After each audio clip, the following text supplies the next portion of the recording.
Et si votre passion du vélo prenait une nouvelle dimension ? Rejoindre la Fédération française de cyclotourisme, la FF Vélo, c'est bien plus que rouler à vélo. C'est partager des sorties conviviales, c'est progresser grâce aux conseils des plus expérimentés, partager aux plus jeunes qui souhaitent se développer, mais c'est aussi profiter de milliers d'événements. Adhérer, c'est aussi bénéficier de nombreux avantages, de formation, dans un cadre qui donne encore plus de sens à chaque coup de pédale. Alors êtes-vous prêt à trouver un club ? Pour cela, rendez-vous sur le site ffvélo.fr et rejoignez la grande communauté des cyclotouristes. FF Vélo, le vélo ensemble. Bonjour à toutes et à tous, bienvenue sur un nouvel épisode du podcast Tout sans sel. Alors le podcast Tout sans sel, mais il y a aussi le festival qui a débuté le 11 novembre, donc n'hésitez pas à aller sur le site toutsanssel.eu et vous trouverez très probablement une des 50 dates proches de chez vous. Il y a 5 films qui ont été sélectionnés, notamment le film de Sylvain Dugue et de Maxime Prieur, deux personnes que j'ai eu la chance d'avoir face à moi dans 2 épisodes qui sont sortis précédemment, dont on parle de leur parcours, mais aussi du documentaire qui est projeté au festival Tous en Selle. N'hésitez pas à aller écouter, ça vous donnera une idée justement de ce dont ils vont parler à travers leur documentaire. Et puis aujourd'hui, sur la capsule dans l'atelier de JP, on va aborder un sujet, on a déjà évoqué, pas plusieurs fois, mais on a déjà beaucoup parlé de pneus. Mais quel est l'impact aujourd'hui de la section du pneu ? Qu'est-ce que ça change vraiment d'avoir un pneu de 28 ou d'avoir un pneu de 32 ou de 38, voire même plus que 40 ? Qu'est-ce que ça change sur la vitesse ? Qu'est-ce que ça change sur la position du cycliste ? Qu'est-ce que ça change sur la cadence de pédalage ? Pour ça, on a le Jean-Pierre Coff du vélo avec nous. Pas chaque fois, Arnaud. C'est un nom qui va te rester. C'est un nom qui va te rester maintenant. N'hésitez pas, si vous croisez JP un jour, dites-lui voilà, salut Jean-Pierre, ça va lui faire plaisir. Donc, salut JP, comment ça va ? Salut JP, c'est Jean-Philippe chez moi, pas Oui, Jean-Pierre. oui, mais ça bien. va, bonjour à tous. Merci Arnaud de m'accueillir à nouveau et je suis ravi d'être là pour parler d'un sujet qui, comme tu le sais, occupe mes journées puisque je suis distributeur d'une marque de pneus et donc je parle de pneus tous les jours, du matin au soir, quasiment. Voilà. C'est vrai qu'aujourd'hui, les personnes qui écoutent les épisodes te sollicitent souvent justement pour te faire des commentaires sur ce dont on a parlé, mais aussi te demander beaucoup de conseils, notamment sur la pression, puisqu'on avait fait un épisode il y a quelques temps sur la pression qui avait eu un énorme engouement, justement, où les gens t'avaient demandé « mais moi je fais 82 kilos, combien ?» Voilà, donc ça c'est intéressant. Mais là, je voulais vraiment qu'on aborde l'impact. C'est-à-dire qu'aujourd'hui, et tu avais été un des premiers à dire « vous verrez, dans l'avenir, les professionnels mettront des sections de plus de 2015. 30. Voilà, 2015, alors qu'on roulait encore en 21, on découvrait 2015, le 23. on était déjà à 25, non ? 23, 25, c'était déjà gros par rapport à des années où on était en 18 gonflé à 10 bars. Voilà, donc tout ça évolue, mais quel est l'impact réellement sur le cycliste ? Est-ce que ça a un impact sur son braquet ? Est-ce que ça a un impact sur ses manivelles ? Est-ce que ça a un impact sur sa moyenne, sur sa position ? Voilà. En introduction, qu'est-ce que tu peux nous dire sur ce sujet, JP ? Eh bien, la section des pneus, c'est probablement ce qui a le plus modifié le paysage cycliste sur ces 10 dernières années. Oui, c'est vrai. Très clairement. Finalement, épisode au-delà terminé. de... Voilà, épisode Allez, terminé. la prochaine, on va boire un café avec Arnaud.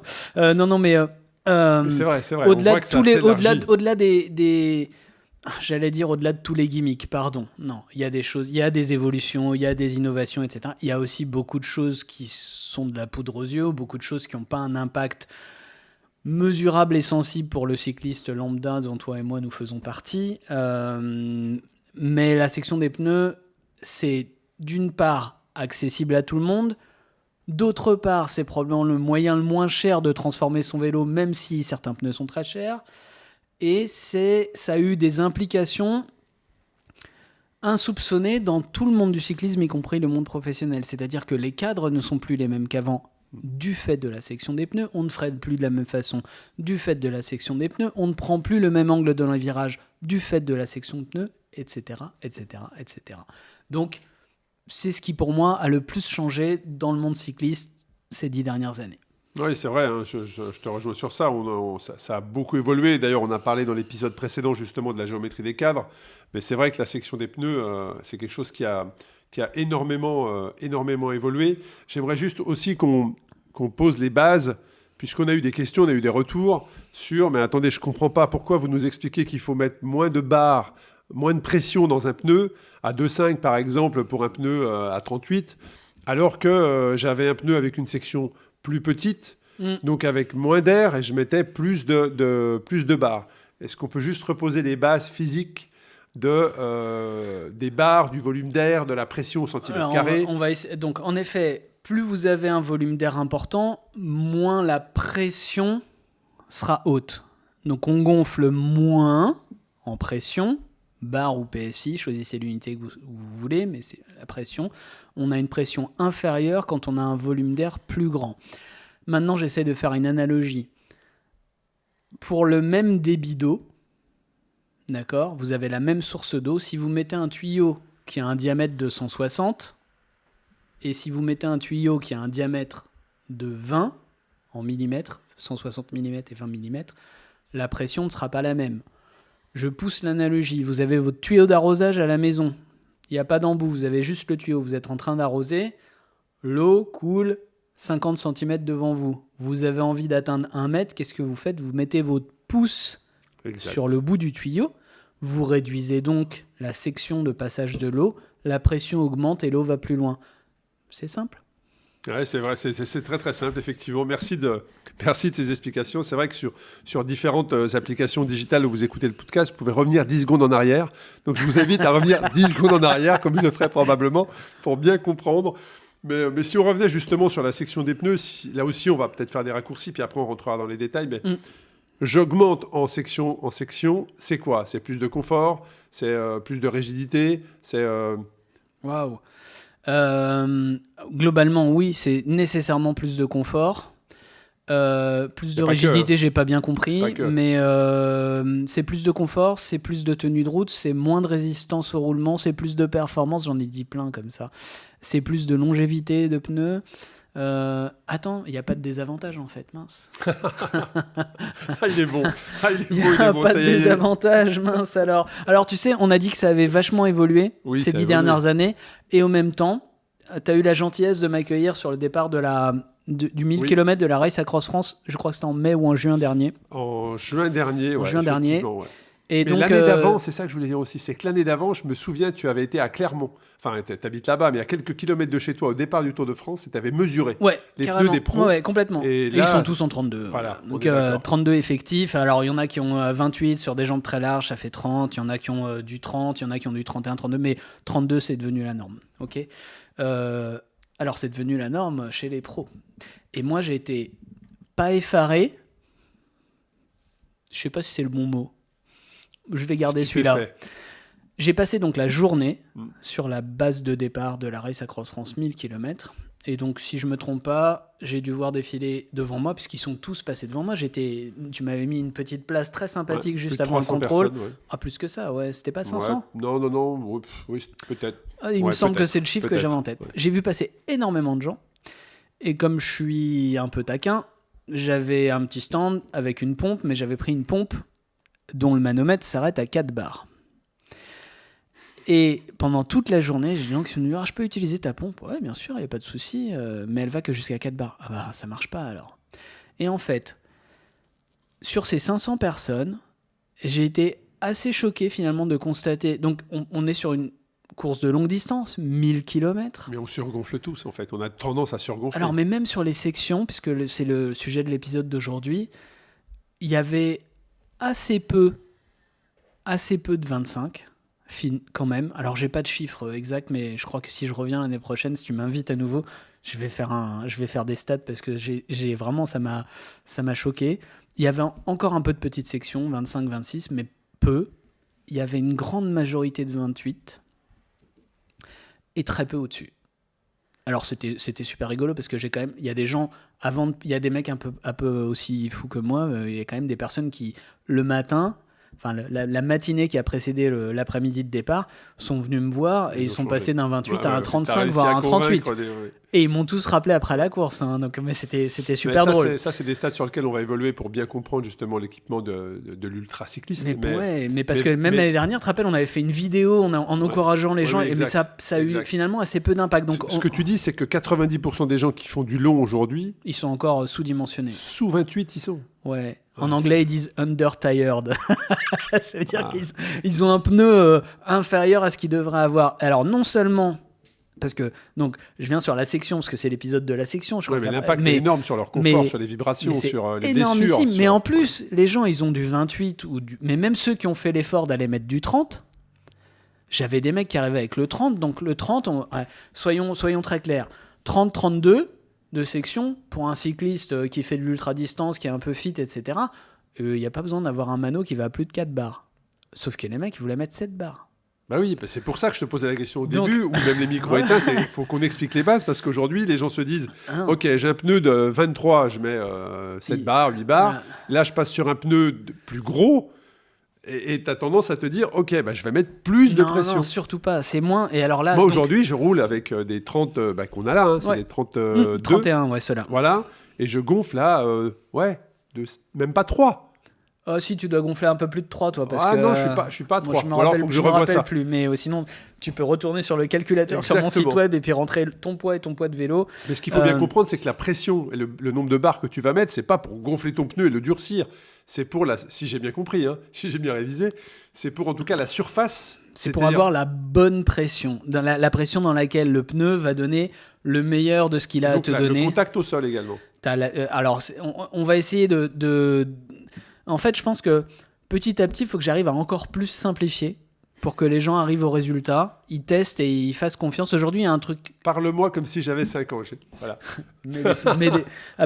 Tu veux qu'on fasse la conclusion de l'épisode, mais je l'ai déjà dit de cette phrase, je l'ai déjà énoncée.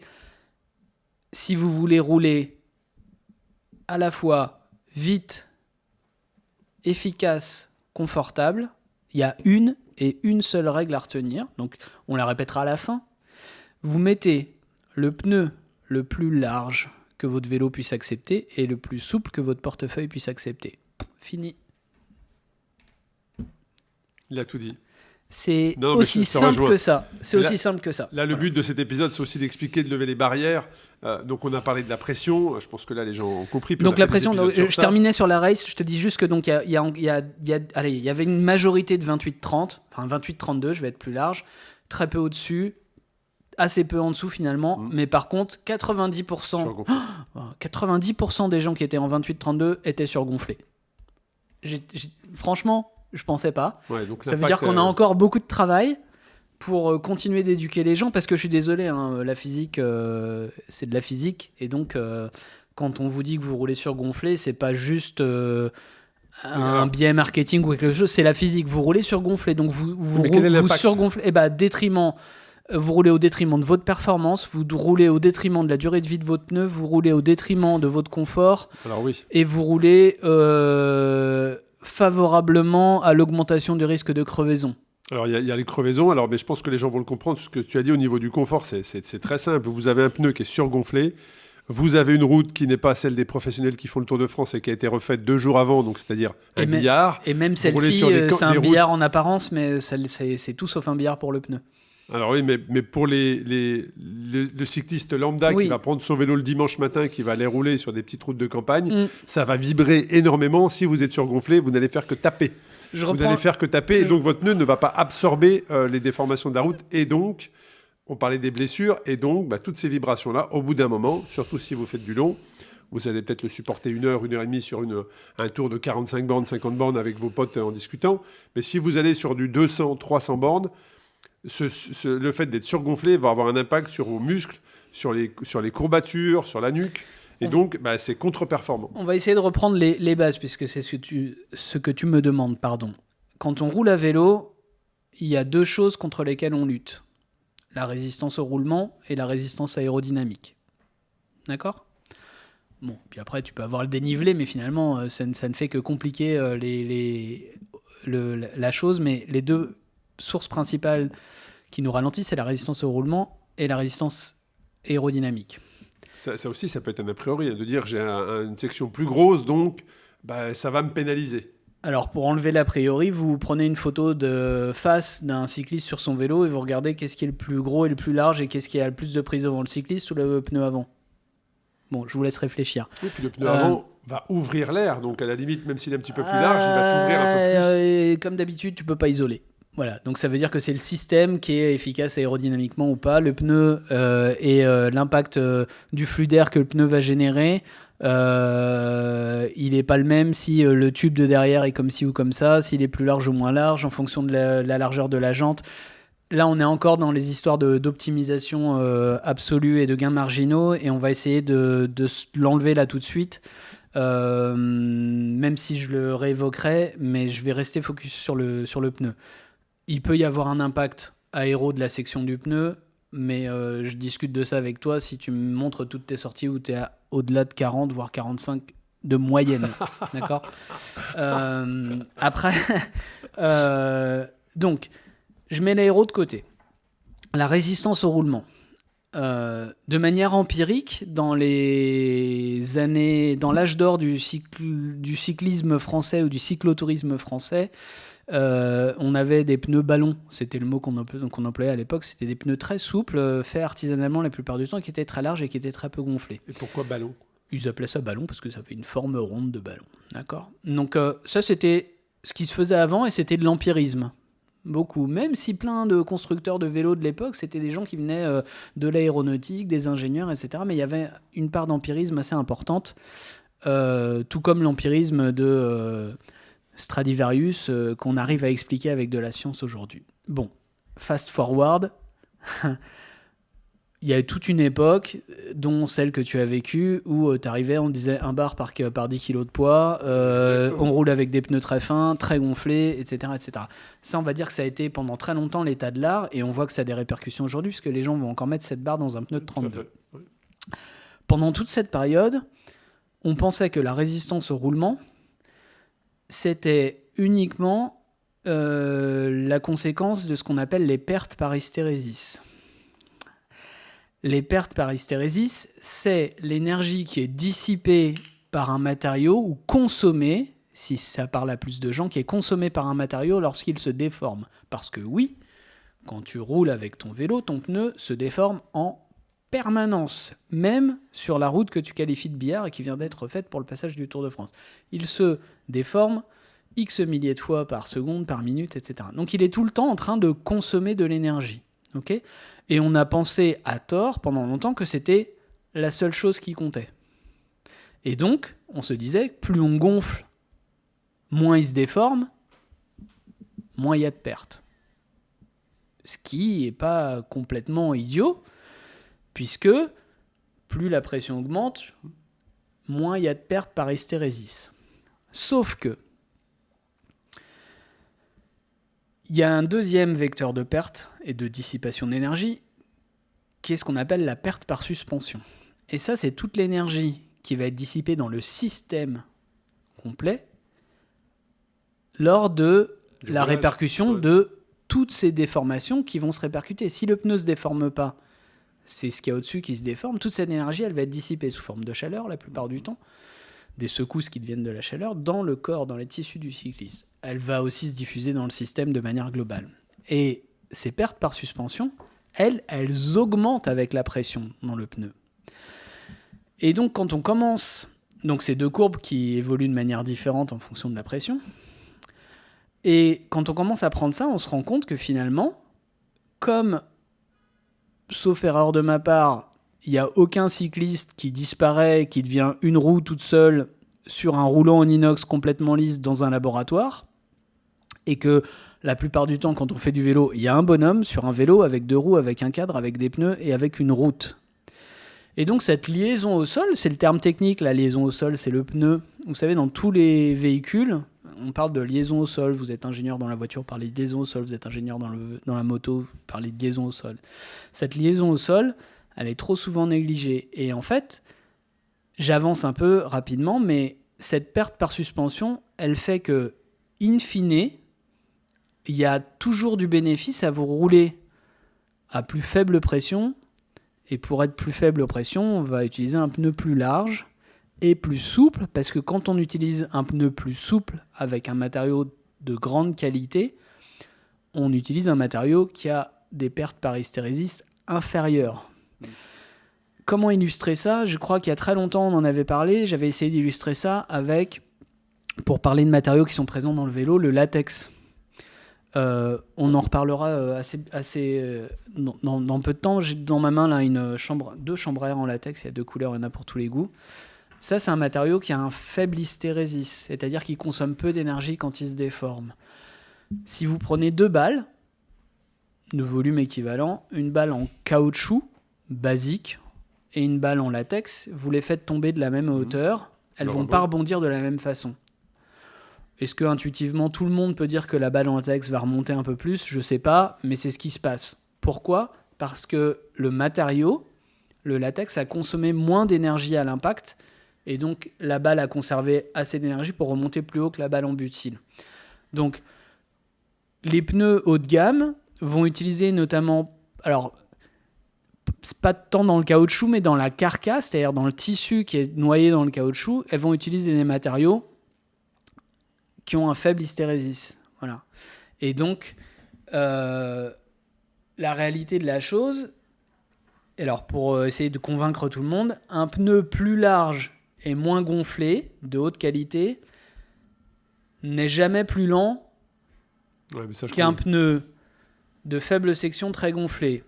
J'ai pas dit qu'il était toujours plus rapide, j'ai dit qu'il était jamais plus lent. Donc tu ne souffres d'aucune pénalité en mettant un pneu plus large et moins gonflé. Ça, c'est sur une route parfaite. On va dire que c'est ta route qui vient d'être faite du Tour de France, parce que c'est les meilleures routes qu'on peut trouver aujourd'hui sur le territoire français. Ok ? Dès que la route, elle est plus celle-là, dès que la route se dégrade, il y a 100% de chances que le pneu plus large et moins gonflé, il soit plus rapide que l'autre. Oui, parce que justement, l'adhérence dont je parlais tout à l'heure, il n'y a pas de rebond, il y a plus de confort. C'est contre-intuitif, et pourtant. Donc en fait, au global, quand on additionne les 2 résistances au roulement, les 2 choses qui composent de la manière globale la résistance au roulement, un pneu souple de bonne qualité plus large et gonflé à pression moindre va avoir une résistance au roulement plus faible qu'un pneu fin très gonflé. Oui, mais ça je confirme, hein. Tu parlais de la vitesse. Toi tu l'as expérimenté de toute façon maintenant, ça fait déjà quelques années que tu roules avec les bons pneus. Moi je pourrais plus redescendre en dessous. Là effectivement j'étais sur du 32, après j'ai été sur les derniers René R 131. Mais, et puis tu le sens de toute façon, quand tu es sur ton vélo, tu as cette sensation de vitesse qui tout de suite va venir casser l'a priori que tu peux avoir en disant voilà, j'ai du 32, je vais être moins rapide. Pas du tout. Tu gagnes après, au confort, tu gagnes en vitesse. Voilà. Tu gagnes en vitesse, pourquoi ? Parce que tu as plus d'adhérence, parce que ton pneu rebondit moins si tu es bien gonflé. Donc tout ça a un impact, mais pour les personnes qui nous écoutent, c'est pareil. Quel est l'impact sur le braquet d'avoir des sections plus grandes ? Parce que si tu as une section de pneus plus importante, tu es donc plus haut, ton tour de roue est lui aussi plus, alors je vais essayer de réexpliquer ça, parce qu'on l'a fait sur l'épisode des monoplateaux qui a eu beaucoup de succès, mais où il y a eu trop d'incompression à mon goût. Mais je me suis réécouté, j'avais eu l'impression d'être clair, mais a priori c'est pas complètement le cas. L'énervez pas, il va faire son Jean-Pierre Coff, je vous l'ai dit. Le développement, vous pouvez regarder, c'est pas moi qui le dis, le développement, c'est la distance que votre vélo parcourt pour une révolution de pédalier. Un tour de pédalier. Un tour de roue, voilà. Un tour de pédalier. Dis pas n'importe quoi. Un tour de pédalier, je reprends. C'est la distance en mètres que vous parcourez en faisant un tour de pédalier. Ok ? Ça s'appelle le développement. Le périmètre d'un cercle, qu'on appelle circonférence, d'accord ? C'est le développé, si c'était à plat, de la longueur de votre roue, la circonférence. Ça, c'est pas le développement. C'est la circonférence d'un pneu. Quand vous changez la section d'un pneu, vous changez sa largeur, mais vous changez aussi sa hauteur. Si vous passez d'un pneu de 25 à un pneu de 35, vous avez augmenté la largeur de 10 mm, mais vous avez augmenté le diamètre extérieur du pneu de 2 fois 10 mm, parce qu'il y a du pneu au-dessus et du pneu en dessous.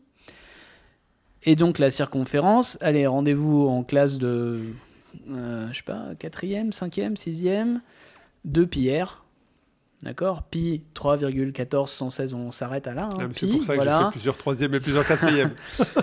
2 fois pi fois r étant le rayon, soit la moitié du diamètre. Donc, vous pouvez prendre vos calculettes ou vos tableaux Excel, vous pouvez calculer l'impact sur la circonférence, cet impact de la circonférence a nécessairement un impact sur votre développement, puisque c'est finalement votre troisième engrenage. Le premier, c'est le nombre de dents de votre plateau. Le deuxième, c'est le nombre de dents du pignon que vous avez choisi sur votre cassette. Et le troisième, c'est la circonférence de vos roues, puisque a priori, vous avez la même circonférence avant ou arrière, bien qu'il y a encore toujours des vététistes qui infusent dans la route et on vous dit ouais, je vais mettre un pneu plus gros devant. Bref, mais bon, globalement, on pourrait calculer de toute façon. Ça m'intéresse comme réponse. Est-ce qu'on peut avoir une section différente à l'avant ou à l'arrière ? Tu peux faire ce que tu veux. Quel est l'impact ? En positif ou en négatif ? Mais quel est l'impact aujourd'hui si on est pointilleux, tu changes ta géométrie puisque tu modifies tes angles. Ouais, mais si devant je veux mettre un 32 et derrière je veux mettre un 40 ou un 28. Tu es un homme libre. Tu fais ce que tu veux. Il n'y a pas d'impact proprement dit. Je vois pas pourquoi tu ferais ça, mais tu peux le faire si tu as envie. Non plus, mais je l'ai vu. Alors la plupart du temps, quand les gens font ça, ils mettent plutôt un pneu plus gros à l'avant pour soi-disant absorber les chocs et plus petit à l'arrière. Je l'ai vu. Bon, bref. Moi, je suis un assez fervent défenseur des trains de pneus homogènes. Pareil devant, pareil derrière. Même section, même chape, voilà. Et donc, je reviens sur le braquet. Ça veut dire que si je change ma section... Le braquet, c'est le rapport entre le nombre de dents avant et le nombre de dents arrière. Ça, c'est le braquet. Le développement, c'est la distance que tu parcours pour un tour de pédalier. Donc le développement. Donc ça veut dire ton pneu n'a pas d'impact sur ton braquet puisque c'est un rapport, un nombre de dents divisé par un autre nombre de dents. Ok, qu'on soit bien d'accord. Le développement, la taille de ton... Bah oui, ton développement dépend de ton braquet, on est d'accord. Parfois, quand tu changes de... Quand tu fais beaucoup de plaine et tu vas faire de la montagne... où tu changes de route, tu te dis toujours il me manque la dent, tu sais, j'ai un rapport qui fait que derrière ma denture elle passe de deux dents et tu te dis bah il me manque il me manque cette fameuse dent qui fait l'intermédiaire. Là c'est pareil, ça a forcément un impact sur moi aujourd'hui quand je prends mon vélo, je sais que sans regarder mon compteur qui va me donner la cadence à laquelle je suis, je sais si dans une cadence où je suis bien ou si je subis un peu ou je suis en sous-régime. Ben là c'est pareil, c'est-à-dire que est-ce que je vais le ressentir dans ma cadence habituelle si je passe d'un 28 à un 40 ? Est-ce que je vais le ressentir ? Bah évidemment, puisque tu ne tires pas le même développement. Donc ça veut dire qu'il faut que faudrait presque que je change à chaque changement de normalement, section. Si on était assez pragmatique, quand tu fais le choix de tes braquets, donc de ton nombre de dents des deux plateaux que la plupart des gens ont devant ou du plateau qu'on a devant et des... Maintenant 10 à 13 pignons qui composent ta cassette arrière, en général, la base de travail, c'est quel est mon développement le plus petit et quel est mon développement le plus grand. D'accord ? Tu ne peux pas t'exonérer de prendre en compte la taille, la section donc, de tes pneus dans ce calcul de développement, puisqu'il a un impact important. Je reprends les chiffres que j'ai dit la dernière fois et que j'ai expliqués par calcul sur les réseaux sociaux, etc. Mais grosso modo, la différence, elle peut aller même à plus... J'avais donné 30 cm, on m'a dit « Oh, le Marseille !» Donc je ne suis pas né à Marseille. Salut Seb. Mais néanmoins, non, c'est réel. C'est-à-dire sur le braquet le plus grand, c'est-à-dire où tu as le facteur multiplicatif le plus important, d'accord ? Tu peux avoir des développements qui évolue jusqu'à 50 ou 60 cm. Par exemple, entre un pneu de 25 et un pneu de 50, il y a énormément de conséquences sur le développement final, sur le plus gros braquet. D'accord. Donc, forcément, quand tu calcules ça, il y a plein d'applications, Bike Gear, des choses comme ça qui existent sur le téléphone, il y a des sites, mais vous pouvez le calculer simplement avec des mathématiques niveau collège. Vous pouvez calculer votre développement le plus petit et votre développement le plus grand. Ça vous donne la plage d'utilisation de votre vélo. Qu'est-ce que j'ai comme tout petit développement quand ça grimpe et que je suis fatigué ? Qu'est-ce que j'ai comme grand développement quand je suis abrité derrière le peloton ou quand je suis en descente ? Après, évidemment, tu peux calculer le développement sur chacun de tes pignons, sur chacune de tes combinaisons possibles. Il y a des gens qui sont... D'ailleurs, beaucoup plus d'anciens sont un peu rompus à ça. C'est un peu perdu aujourd'hui. Les gens, ils prennent ce qu'il y a. On compose de moins en moins sa cassette tout seul. Oui, c'est vrai. Hein ouais. Je veux dire, aujourd'hui, ce que tu as, c'est des plages. C'est-à-dire que tu vas avoir une cassette de 11-28, 11-30, 11-32, 11-34, 11-36. Maintenant, il y a des pignons de 10. Voilà, et le nombre de pignons va te donner les écarts entre les dents. Donc, pour tous les gens qui travaillent beaucoup à la cadence, c'est les écarts entre les dents à l'endroit où tu les utilises le plus. Quelqu'un qui fait beaucoup plus de plats... Il va s'intéresser à l'écart de ses dents dans le bas de la cassette. Donc on est tous différents. Maintenant, c'est sûr que c'est un peu plus compliqué qu'avant. c'est très rare que quelqu'un constitue sa cassette pignon par pignon. D'accord ? Oui, tout à fait, c'était le cas. Mais effectivement, quand on réfléchit, sa section des pneus, elle doit rentrer dans ça, puisqu'elle va changer ton ressenti. Donc c'était ça la référence à... Il y a des gens qui pensent qu'ils sont collés, parce que effectivement, ils sont passés... Je fais des extrêmes, ils sont passés d'un 25 à un 40 ou un 45 sur le même vélo. Si, c'est possible, il y a des vélos qui prennent 45 même pour rouler sur la route. Ils ont pris ça, ils font une montée, donc ils sont pas sur le développement le plus grand, ils sont sur un développement intermédiaire, ils font une montée, ils ont mis le même plateau et le même pignon qu'ils avaient l'habitude de passer parce que la montée est derrière chez eux, ils ont mis le même plateau et les mêmes pignons qu'ils utilisaient avec leur pneu de 25 sur le pneu de 45, et ils trouvent qu'ils ont plus de mal à monter. C'est normal, puisqu'il tire un développement plus grand. Et je vous laisse à vos calculettes maintenant. Et donc, développement plus grand, ça veut dire que pour les très pointilleux, avec une section différente sur un circuit que tu maîtrises, ton kilométrage final va donc être différent. Que vous partiez en gravel, en bikepacking ou que vous rentriez du boulot le soir, chaque détail compte. Des pneus adaptés, une sacoche bien placée, une chaîne impeccable, c'est là que Cyclable entre en jeu. Que ce soit pour une escapade en pleine nature ou traverser la ville, tu peux tester et personnaliser ton vélo avec des experts et des professionnels cyclables dans 83 magasins en France et en Suisse. Parce qu'un vélo bien préparé, c'est tout simplement plus de plaisir, plus de kilomètres et surtout, plus d'aventures. C'est-à-dire que tu as un écart, puisque tu dis que tu parlais de la circonférence tout à l'heure. Non, tu parcours, si tu vas d'un point A à un point B, tu parcours la même distance, mais avec moins de tours de pédalier. Oui, mais si tu as un développement plus grand. Oui. Je t'ai perdu, Arnaud. Non, mais ton compteur, il est programmé pour une section précise. Je parle la lecture de vitesse, tu veux dire. Bien sûr, il faut... Donc ça a un impact à la lecture. Alors, sauf que la plupart des gens, maintenant, ils ont un compteur de vitesse GPS, donc c'est un point qui se déplace.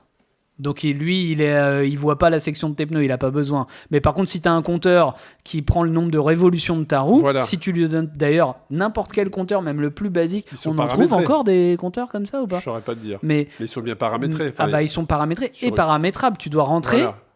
C'est ça que je veux dire. Tu dois rentrer la circonférence de ta roue. On est d'accord. Et d'ailleurs, la plupart du temps, l'input qui t'est demandé, c'est de rentrer la circonférence. C'est-à-dire qu'il faut la calculer. Voilà. Donc pour la calculer, vous prenez le diamètre intérieur d'une roue de 700 qui est de 622 mm. Vous ajoutez 2 fois la section de votre pneu. Vous avez un pneu de 25, vous ajoutez 50. Ça vous donne le diamètre total. Et après, je vous renvoie à 2 pierres. Vous avez la circonférence. Vous rentrez ça dans votre compteur. N'oubliez pas, si vous nous regardez, moins 10 secondes. moins 20 secondes.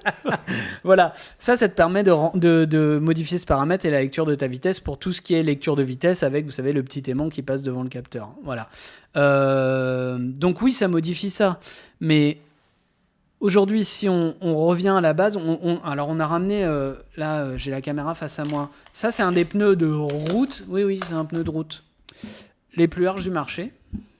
Quand on dit plus large, c'est combien, JP ? Donc ça, c'est un 700 par 55. Ok. Ouais, un 700 par 55. Tu peux convertir en pouces, c'est plus de 2 pouces. D'accord ? C'est 2,3 si on parle dans le monde du VTT, grosso modo. Ça, c'est un pneu de route. Il est... Tiens, prends-le dans les mains, c'est lourd ou pas ? Ah non, ouais. C'est incroyable, hein ? Ah ouais, non. Ouais. Voilà. Donc ça... allez, c'est rigolo toujours de dire ça, les gens ils y croient pas du tout. Mais si un vélo de route, alors il y a très peu de vélos de route qui acceptent du 55 aujourd'hui, il y a des vélos d'aventure qui acceptent du 55 et qui ont le droit de rouler sur la route, c'est pas interdit. Mais si on pouvait avoir un vélo lambda et qu'on mettait... tu pèses combien, Arnaud ? Si on peut le dire à la caméra ou pas ? On peut, je suis à peu près à 80. Donc pour un cycliste comme Arnaud qui pèse 80 kg, ce pneu-là, on le gonflerait probablement aux alentours des 2 bars. D'accord ? Et je te dis que même sans te faire pédaler, dans une descente, je te mettrai un point haut et je te ferai descendre un point bas en roue libre avec les mêmes conditions de temps, etc. Il y a des grandes chances que tu sois plus rapide avec ce pneu-là qu'avec un pneu d'ancienne génération 23 ou 25 gonflé à 8 bars. Et pourquoi ? Parce qu'il y a moins de résistance au roulement. Et si tu étais pratiquant de longue distance, mais je crois que t'aimes pas trop ça, t'aurais tout à gagner à rouler avec un pneu large comme ça. Alors, bien sûr, là on est dans l'extrême, donc avec un pneu de 55, il faudrait que tu aies adapté tes développements pour pouvoir toujours être capable de tirer ton vélo. Ça, c'est ce que je sais faire de plus petit aujourd'hui, que je ne vends quasiment plus. 700C par 26. D'accord ? Ça, c'est un des pneus de route les plus légers du marché. Il fait 180 grammes. Ça, c'est des carcasses extra light, donc chez René Hers. Mais il y a encore beaucoup de gens qui ont des vélos où malheureusement on ne passe pas plus que ça. Donc c'est notre réponse à ça. Mais j'en vends quasiment plus. C'est des personnes qui sont sur des freins à patins. Ou il y a des freins à disque, ouais, tu sais, il y a eu un entre-deux, les vélos, ils ont évolué, mais là, tout le monde ne peut pas s'acheter un vélo tous les ans. Hein, donc, et puis, je continue de dire que le meilleur vélo, c'est celui que tu as et que tu roules. Hein, donc, voilà. C'est sûr. Mais donc ça, c'est 700 par 26. Donc là, on a un peu les deux extrêmes, et on se rend compte de ce que ça donne. Clair, c'est vraiment les deux extrêmes. 180 grammes, là, on est sur une carcasse extra light aussi, j'ai plus le poids en tête, mais on est en dessous des 500 grammes. Hein. Ah oui, c'est sûr. Voilà. Tu prendras la main, et puis ça, c'est le standard d'aujourd'hui. Alors, l'entre-deux, pas exactement. On est sur un 31. Pourquoi c'est un 31, pas un 32, pas un 30 ? En fait, ça a à voir avec les normes ETRTO. D'accord ? Ce sont les normes. Alors, il y a deux normes qui régissent les dimensions de pneus et les dimensions de jantes aujourd'hui. La norme internationale qui s'appelle ISO et la norme européenne qui s'appelle ETRTO. Et en fait, elle donne la dimension, la section de pneus que tu peux utiliser en fonction de la largeur interne de tes roues. Tu sais, il y a tout un aspect sécuritaire là-dessus. Tout le monde s'est enfin mis autour de la table il y a quelques années pour avoir des standards. Ça, aujourd'hui, ça correspond à ce qui est roulé par tous les coureurs professionnels. Donc, j'ai encore, moi, des gens au téléphone qui me disent 28, 30 et tout. Je vais me traîner, machin. Et tu leur dis, mais Pogacar, il roule de combien ? Je sais pas, du 32. Ah bon ? Non, c'est très confort. Donc ça, tu roules ça, toi, à moins de 4 bars. Hein, donc avec mon Mano à 4 bars à la Race Across France, j'étais bon. Il y a quand même quelques personnes qui ont pris le temps de discuter, parce que c'est ça, mon truc, c'était de pouvoir discuter, d'échanger avec les gens, c'est toujours intéressant. Il y a des gens qui ont corrigé leur pression, qui sont passés de 7 bars à 3,5 avant de prendre le départ de la course, et qui m'ont fait 7 bars à 3,5 et qui m'ont fait un petit message à la fin de la course. C'est sûr. Voilà. Oui, c'est sûr, et ça a dû changer leur vie. Qu'est-ce qu'ils ont gagné ? Ça a changé leur course, en tout cas. Ah, mais ça, c'est évident. Voilà. Moi, j'ai une question, JP. Quand je vois ces modèles, tu sais que l'aspect visuel est très important pour moi. Pourquoi les flancs sont beige, marron ici ? Pourquoi les flancs sont noirs ici ? Est-ce que ça a un impact ? Parce que c'est plus joli. Beige. Ça, j'attendais cette réponse. Non, mais je veux dire, est-ce que c'est dans la carcasse que c'est... Non, c'est pas la carcasse, c'est le caoutchouc. Donc en fait, on parle de pneus depuis le début, mais on n'a pas parlé des composants.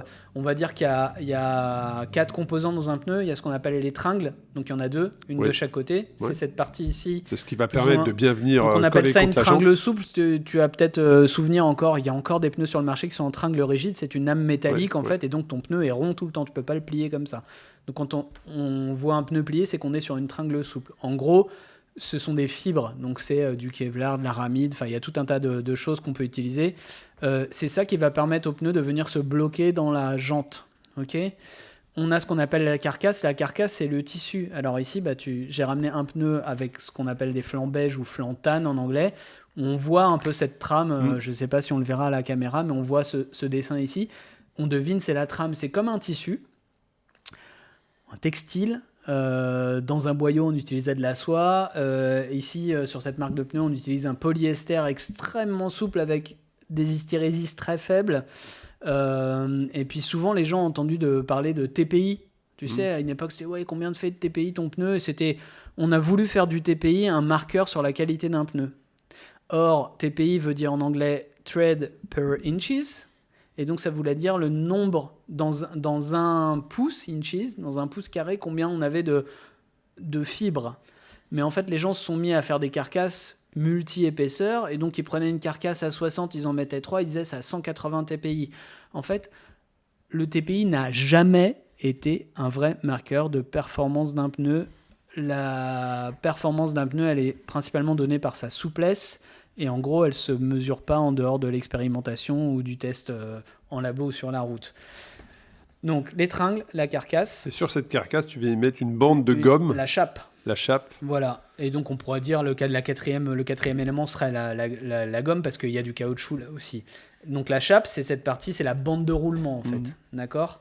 Même si on n'utilise pas tout de la même façon et dans la même. Il n'y a pas les mêmes stries. Dans le même pourcentage. Ne serait-ce que les 3 pneus que j'ai devant moi, c'est 3 dessins, on va dire. Non, ils sont identiques, les dessins. C'est juste qu'ils sont adaptés à la largeur. Les dessins sont strictement identiques. C'est tes yeux qui te font exact, des tours. Exact. Voilà. Exact. Et donc, un concepteur de pneus, il va travailler sur ses tringles pour une question de poids, de rigidité, de tenue dans le temps et d'interface avec la roue. Il va travailler sur sa carcasse pour avoir la performance et la souplesse. Les 3 pneus que j'ai ramenés là, ils ont juste une carcasse et rien d'autre. Il y a des pneus qui, par-dessus ou par-dessous, ou entre 2 couches de tissu de textile de la carcasse, vont incorporer une couche de protection à la crevaison, par exemple, ou une couche de renfort pour protéger les flancs. Et puis cette chape, elle est composée avec un caoutchouc, elle a une épaisseur qui n'est pas régulière, en tout cas ça dépend des marques, mais ça fait la durabilité de ton pneu. Là où tu utilises le plus, c'est le centre. Sur ces pneus-là, on a une couche plus importante au centre, qui fait que la plupart des gens qui roulent avec ces pneus, même quand ils sont en extra light, la bande de roulement est identique, ils peuvent faire 6, 7, 8, 9, 10, 11, 12 000 km. Et oui. Et il y a des pneus et des marques où je confirme, tu as la même épaisseur de partout. Moi, je te confirme, j'ai fait toute la saison avec la même paire. Non, mais de toute façon, j'ai assez de retours pour être absolument... Et c'est une saison pour moi, c'est entre 6 et 8 000 bornes, tout en faisant du Zwift en intérieur. Ouais. Parce que je mets ma roue arrière. Ma roue arrière est en mouvement.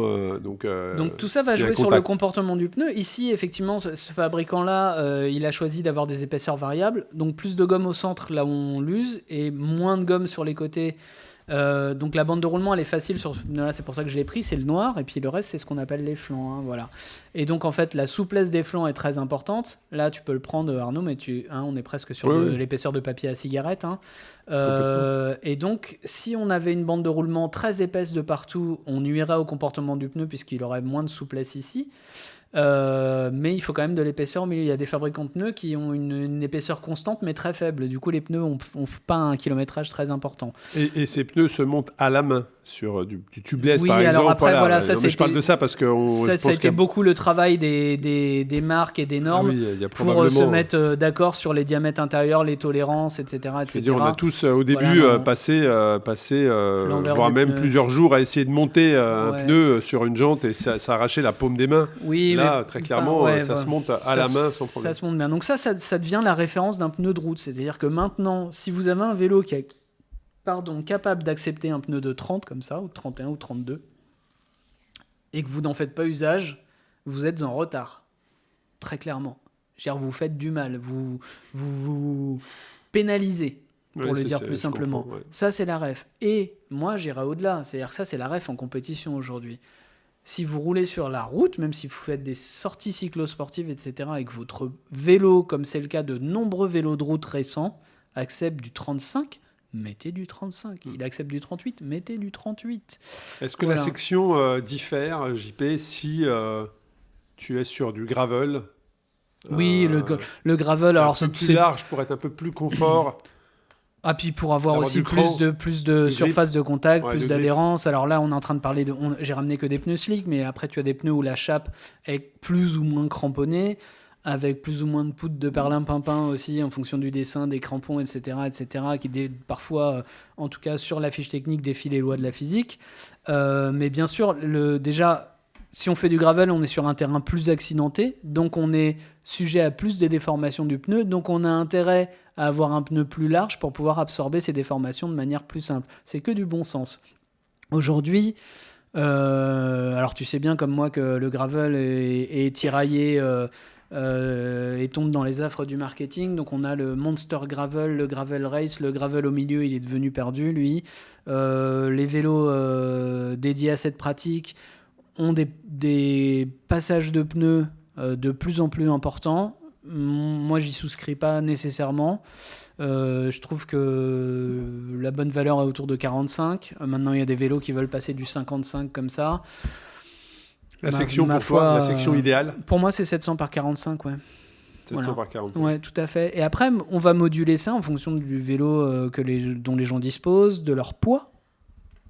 Voilà. La position peut avoir un impact sur la section. Ouais, parce que quelqu'un qui est très petit, si tu le fais rouler avec des pneus de 700 par 55, tu remontes tout son vélo. Est-ce qu'il va se faire mal quand il va poser les pieds au sol au-dessus de son tube supérieur, etc., etc. Donc c'est des choses qu'il faut prendre en compte. Et puis on va dire que moi j'essaye toujours, je vais donner une fourchette large, j'essaye toujours de faire en sorte que les gens roulent entre eux dans une pression comprise entre 2 et 3 bars. Et donc nécessairement, cette pression, elle est fonction de deux choses. On le rappelle, tiens, interrogation surprise, Arnaud.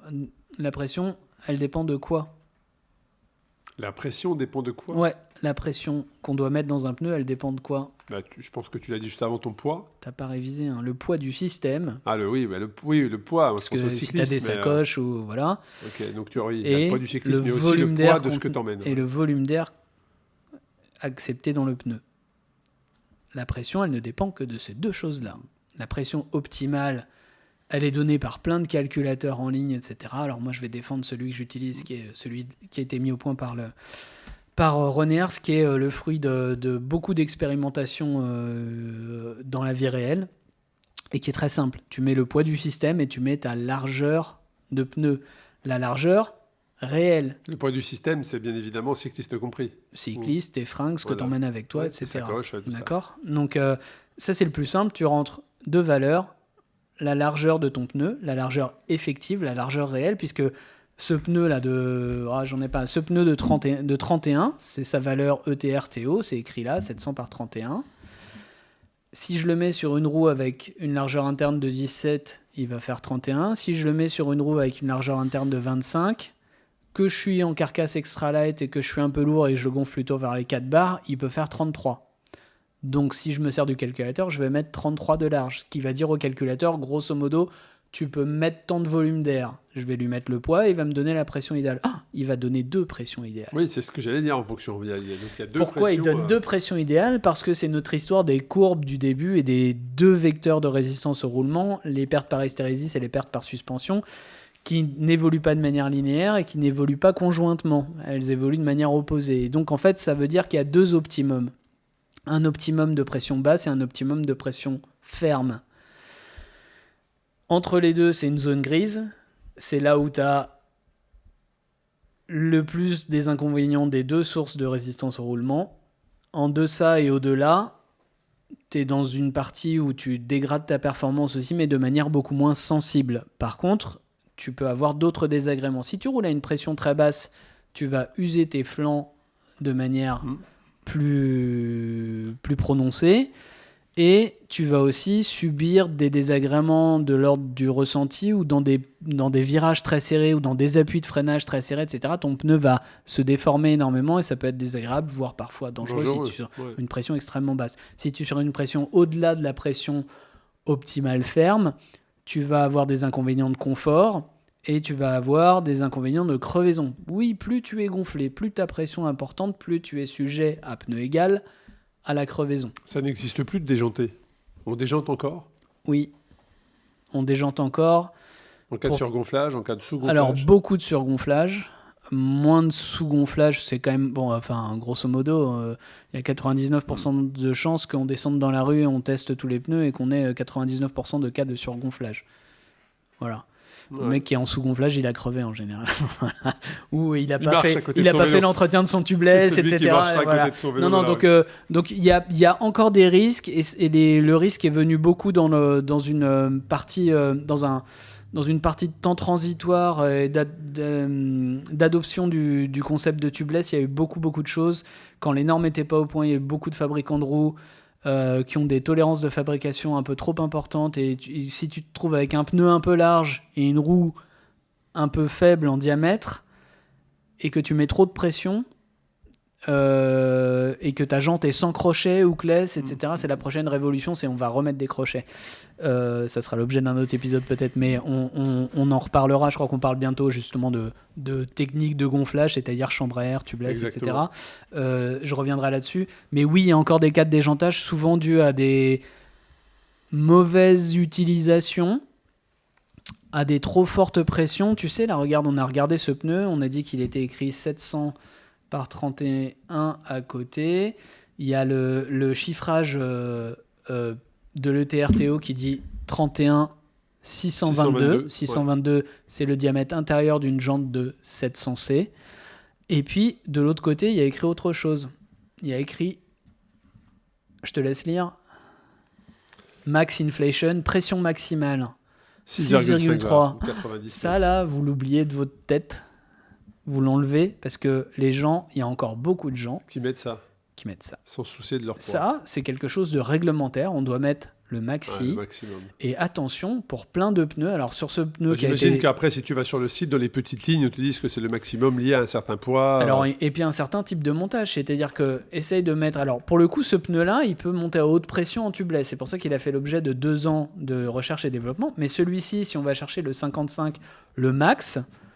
et ça va être de l'ordre de 4 bars, mais si tu mets 4 bars en tubeless là-dessus, tu t'exposes à pas mal de problèmes. Hein ? Et puis surtout maintenant, en fait, avant les pneus, la limite, elle est souvent sur les jantes, notamment en tubeless. Il y a peu de jantes qui supportent des pressions de 6 bars. Très peu de jantes carbone qui supportent parce des qu'on pressions pense pas à de 6 ça, bars. mais effectivement. On n'y pense pas, mais maintenant, c'est devenu le caractère limitatif. Donc ça, c'est quelque chose de réglementaire. On met une pression max. C'est certainement pas la pression à laquelle vous devez gonfler. Parce que... Quand tu dis, alors je reviens juste, quand tu dis les jantes ne supportent pas, ça veut dire quoi ? Eh ben, en fait, elles peuvent se dégrader, voire rompre Voilà. sous l'effet de la pression. Ok, important. Voilà. Ça, c'est Si tu as important des pour la jantes carbone, sécurité des cyclistes, si tu as des jantes effectivement. carbone tubeless aujourd'hui, regarde quelle est la pression maximale qu'elles supportent. Ouais. Et ça, c'est important parce qu'en cas de problème, si jamais vous avez un accident grave, les assurances derrière vont aller chercher. Oui, alors je sais pas comment Et, elles vont dire, bah, mais on peut parle savoir où ça se casse. voilà, Et voilà, voilà. tout à fait. On peut complètement. Donc attention, ça c'est un caractère limitant. Mais voilà, en gros, vraiment, on n'a rien à perdre aujourd'hui Non. à rouler avec des sections plus importantes. Tester, je pense que la meilleure chose, c'est de tester. Vous Alors, verrez sur une complètement. sortie. Notre meilleur allié aujourd'hui, c'est l'électronique, finalement. Alors, tu sais que c'est pas ce que je préfère, mais néanmoins, le gros avantage, c'est qu'après avoir essayé d'expliquer aux gens, moi, j'essaie plus de dire aux gens que c'est mieux de rouler avec, enfin, si je suis en train de le faire, mais en fait, j'essaie de les convaincre d'essayer. Et aujourd'hui, je vais vous dire la même chose. Essayez.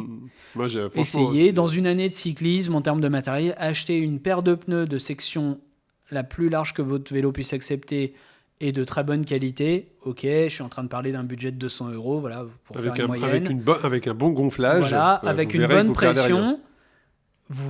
C'est pas que vous perdrez rien, c'est que vous allez gagner sur tous les plans. Et là, je parle de mon expérience personnelle, mais Voilà. je pense à Sébastien, je pense à Loïc, je pense à toutes les personnes. Ils pourront en parler tous les deux. Ouais, ils pourront en parler tous les deux. Camille aussi. Camille, voilà, il reviendront plus en arrière. Non, je crois pas. Et du coup, vous avez la possibilité de voir ça sur votre Strava, voilà, sur vos stats. tu le vois vous dans allez tes- constater. dans tes Ça, c'est PR, pas hein. moi qui vous le dirai. Vous allez constater que vous passez plus vite partout. Et vous avez un pneu plus gros. Et puis après, c'est vous qui expliquerez ça à tous les gens qui roulent autour de vous et qui vont pas forcément comprendre. Vous allez vous faire... si vous arrivez à faire de la sortie du dimanche matin avec des 35 ou des 38, on vous dira « t'as pris le VTT aujourd'hui ».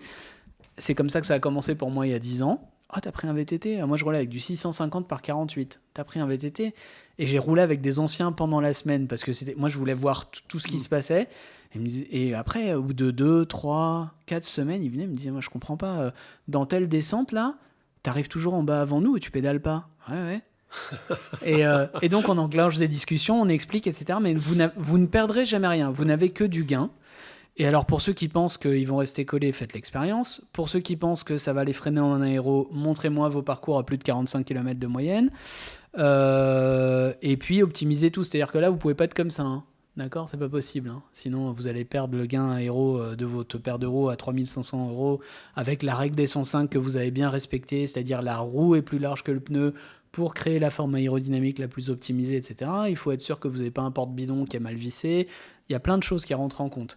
Donc, juste pour réexpliquer en termes d'ordre de grandeur, tu sais que j'aime bien les histoires d'ordre de grandeur. Vous passez d'un pneu de 25 aujourd'hui, ou de 26, allez, on va dire que c'est 20. Vous passez d'un pneu de 26, standard, moyenne gamme aujourd'hui, je donne pas de marque. Vous passez de ça, la plupart du temps gonflé à une mauvaise pression, à un pneu optimisé comme ça. Je vais dire, c'est ceux que je distribue, oui, pour moi c'est les meilleurs, forcément, sinon je n'y croirais pas, je ne les ferais pas. Mais il y en a quelques autres qui sont proches, comparables, je vais dire. Mais vous investissez dans une belle paire de pneus avec une section qui est la plus large que votre vélo puisse accepter, avec une très bonne qualité, avec une pression adaptée. On est en train de parler de, sans problème, 3% de gain sur votre performance globale. Donc ça veut dire que c'est quelque chose que vous pouvez mesurer. Sans problème, ça peut être au-delà. Ça dépend du point de départ et tout, mais je vais donner une moyenne. Ok. Vous reprenez votre vélo avec votre pneu de moyenne gamme aujourd'hui en 26. Vous investissez dans une paire de roues super aéro, très à la mode, dont il y a la publicité sur Internet, etc. Tout ça, c'est optimisé. Au mieux, vous êtes à 1% de gain. La paire de roues, 3500 €. Une paire de pneus, 200 €. Voilà. Essayez. C'est le mieux que je puisse vous dire. Donc, je répète, un pneu plus large et moins gonflé n'est jamais moins rapide qu'un pneu fin et ultra gonflé sur une route parfaite. Et ça s'inverse, dès que la route n'est pas parfaite, le pneu plus large et moins gonflé, il est souvent plus rapide. Et quand vous choisissez un pneu, mettez le plus large que votre vélo puisse accepter et le plus souple que votre portefeuille puisse accepter, parce que oui, les pneus de qualité coûtent plus cher que les pneus de moins bonne qualité, et parce que les matériaux et l'ingénierie qui vont avec font partie du coût de revient, du prix de revient d'un pneu. Voilà. Un grand merci JP pour tous ces Avec conseils plaisir. sur l'impact de la section du pneu, et on a pu voir à travers cet épisode que tout ça était très très important sur le confort, le rendement, la cadence, on en a parlé. En tout cas, voilà, on va également continuer cette discussion dans l'épisode suivant, puisque là, on vous a parlé de la section, mais dans l'épisode qui va arriver, donc dans les prochaines semaines, on va parler chambre à air ou tubeless. Voilà, quels sont les détails, les recommandations bien évidemment de JP, donc on vous parlera de tout ça dans le prochain épisode. Un grand merci à vous pour votre fidélité, n'hésitez pas à aller venir à notre rencontre en festival, que ce soit à Lyon, à Clermont, à Saint-Étienne, à Marseille ou à Paris. Connectez-vous sur le site tousenseil.eu et vous aurez les 50 dates en France, mais aussi à l'étranger, qui seront probablement proches de chez vous pour venir voir ces 5 histoires extraordinaires. Un grand merci à vous et à très bientôt sur un nouvel épisode du podcast Tous en Selle. Merci. À bientôt.